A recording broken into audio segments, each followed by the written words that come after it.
You're watching EAC News. Thanks for joining us. And now for a look at news making international headlines this Tuesday, 3rd May.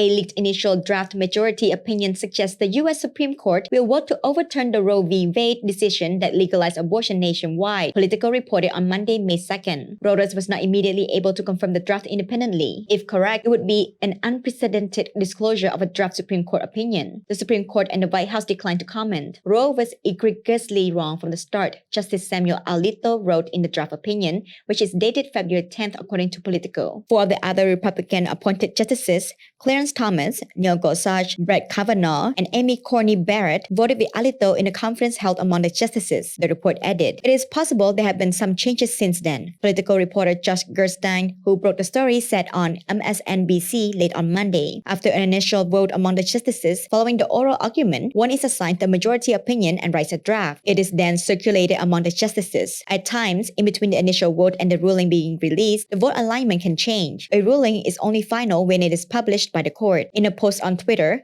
Neil Katyal, a lawyer who regularly argues before the court, said if the report was accurate, it would be the first major leak from the Supreme Court ever. The court, which has a 6-3 conservative majority, heard oral arguments in December on Mississippi bids to revive its ban on abortion starting at 15 weeks of pregnancy, a law blocked by lower court.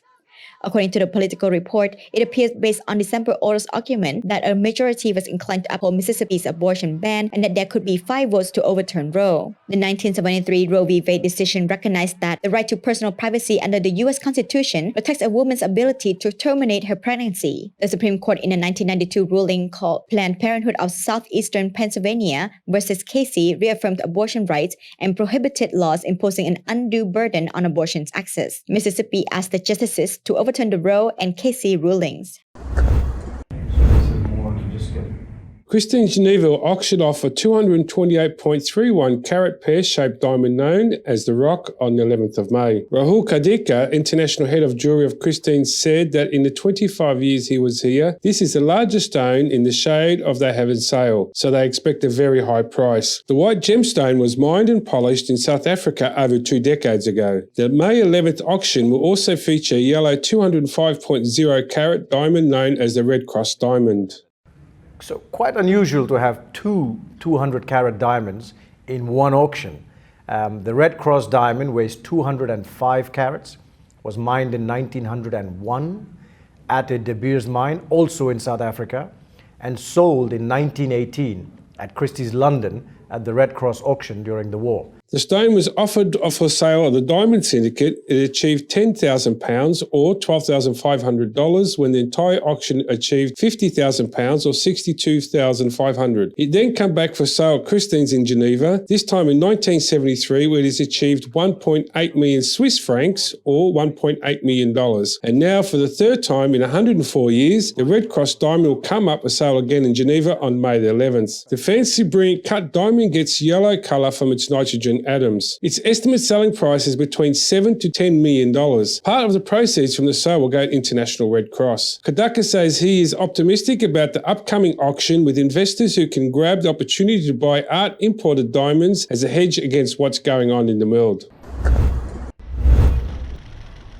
When Hong Kong selects its new leader on May 8th, there will be only one candidate, the city's former deputy leader and former security official John Lee. Since 1997, there have been 4 chief executives, all of whom have struggled to balance the democratic aspirations of some residents within the vision of China's Communist Party leaders. The current election will be the first time since the city's return to Chinese rule with only one candidate in the running. The new chief executive takes office on July 1st. John Lee, who announced his intention to run for the city's top job on April 6 this year, only revealed his policy platform 3 weeks later, revealing on Friday that he intended to start a new chapter for Hong Kong. His policy proposals include enhancing the city's governance, increasing the housing supply, and maintaining its international status. Lee, who started his career as a policeman and has been closely involved with the implementation of a new security law introduced in 2020, was also Hong Kong's top security official during the mass pro-democracy protests of 2019. According to political scientist and former legislator Kenneth Chan, an associate professor at Hong Kong Baptist University, Beijing's de facto choice of Li as the city's new leader reflects a desire to further tighten the city's security regime. Hong Kong selects a leader every 5 years under a process that Beijing oversees behind the scenes. The city's 7.4 million people have no say in who leads them. City leaders are chosen in a vote by an election committee stacked with pro-Beijing loyalists, ensuring that Beijing approves the decision. The election was initially scheduled for March but was postponed because of a COVID-19 outbreak in which more than 1 million people have been infected. In a major overhaul of Hong Kong's electoral system last year to meet Beijing's demands that only patriots run the city, the committee was enlarged to 1,500 from 1,200 members. The nomination process was also tightened, with all candidates requiring committee nominations and undergoing a subsequent screening process.